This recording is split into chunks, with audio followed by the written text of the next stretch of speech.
You talked about the India-Pakistan question a moment ago, the war that happened back in May.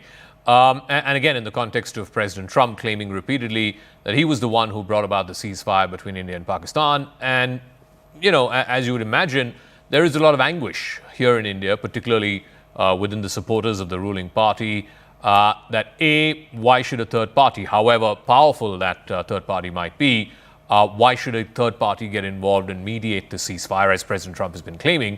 And B, there is also a degree of anguish about, India could have gone much further. This is the furthest that they've gone since the 1971 war in the last 50 plus years. Clearly, India had the advantage militarily, and had it not been President Trump's intervention, it could have gone further, somewhere like what Israel has done with Iran, and sort of changed this pattern which Pakistan has been using for the last 30, 40 years of using these terror proxies to hit out against India and to kill innocent civilians in India. It is a very interesting counterexample to it. Because yes, I've heard and read that a lot in recent weeks, and not least as more has come out about the nature and the origin of the terrorists who attacked in India.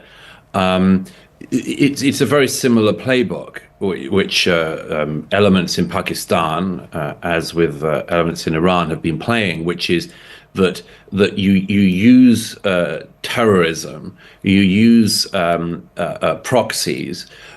You use deniable and yet obvious proxies, so that there's always a gray area that you can try to exploit in the international community. So you can both, for instance, claim some kind of, let's say, glory at home for doing this and deny it internationally. To that extent, it's a very similar playbook. And yes, that question of have we been stopped is one of the most important ones.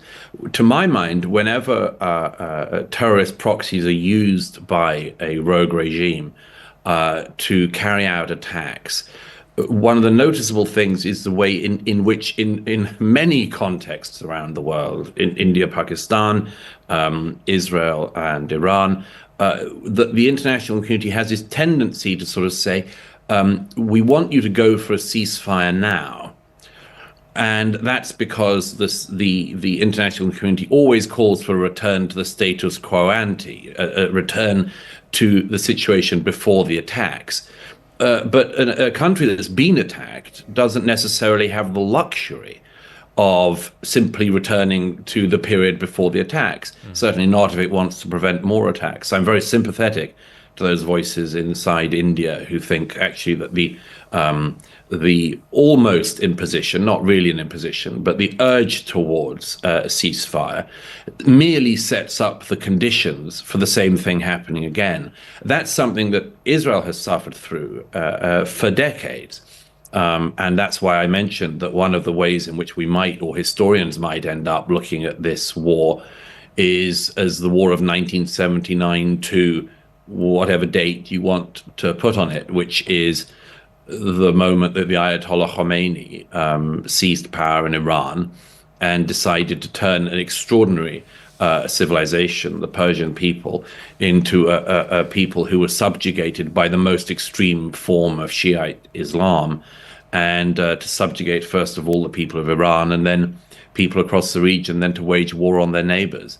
Were this not to have happened many decades ago, the situation in the Middle East would be very different, as the situation of India and Pakistan would be different if Pakistan wasn't what it is.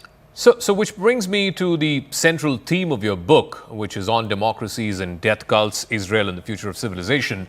There are some things that democracies around the world have faced with these terror attacks, whether it's Israel in the October 7th attacks, the United States faced that in 9/11. India has been a victim of terrorism that's been sponsored and brought on by Pakistan for a number of decades now, most recently the one that happened in Kashmir. How do democracies respond to this?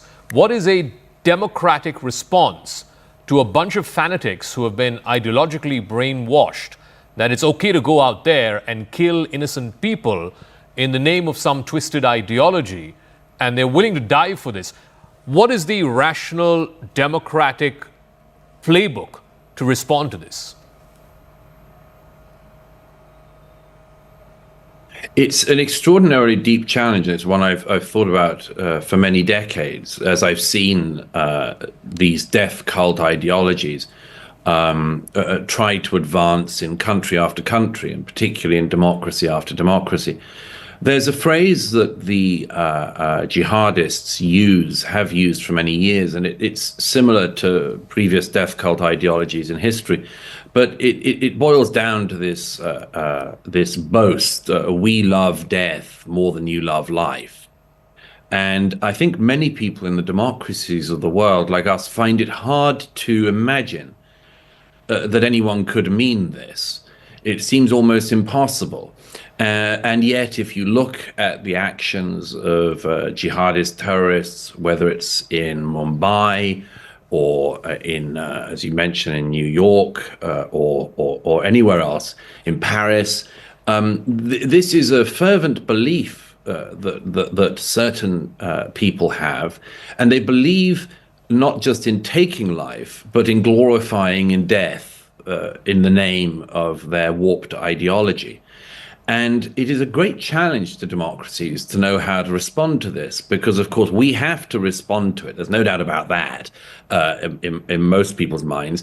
And yet, at the same time, as I mentioned before, people always call for de-escalation or for effectively not dealing with the problem at its root, not taking the trail right to the root of the problem, to the backers, to the people and the countries that push out the radical ideology, and much more. We are constantly, countries that are attacked by such groups, we're constantly told that even to react to them, for instance, would simply cause more of them, which is not true. Most of these groups are eminently capable of being destroyed, as with the example of Hezbollah recently. But all the democracies of the world will forever be called upon to be restrained and much more. And there's both good reason for that and also a very cynical window that can emerge. There's good reason to say, of course, we will never behave like the terrorists behave. We will never deliberately target innocent civilians or anything like that, because, I mean, after all, why would you if you were trying to destroy a terrorist group? Of course, you're trying to go for the terrorists themselves, for their backers and much more. But into that window of international concern that always erupts is always the opportunity for us to be urged not to do the job of actually responding to the terrorists. And I believe that in recent decades, all countries that have been attacked by this type of death cult ideology have had a very similar challenge. And Israel believed it was navigating the challenge relatively well until the 7th of October, when Yahya Sinwar of Hamas waged his war and sent his thousands of terrorists across the Gaza border into Israel in a genuine attempt to destroy the state of Israel. The post-October 7th war, which I've been covering and describe in the book close up from inside Gaza, inside Lebanon, inside Israel and elsewhere, is one of the most interesting and important consequential wars of modern times, because it shows both what terrorist groups, if they get control of significant territory, as Hamas did with Gaza, can achieve, and that they do actually do what they promise they will do. When they say that they want to annihilate their neighbors, they really do mean it, and they give it their best go.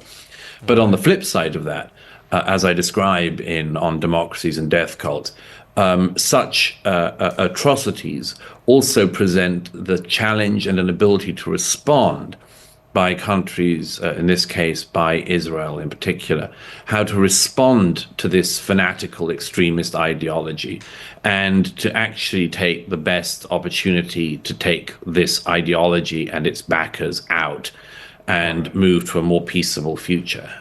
All right, Mr. Douglas Murray, for this fascinating conversation and your fascinating insights, thank you very much for joining us here on CNN News 18.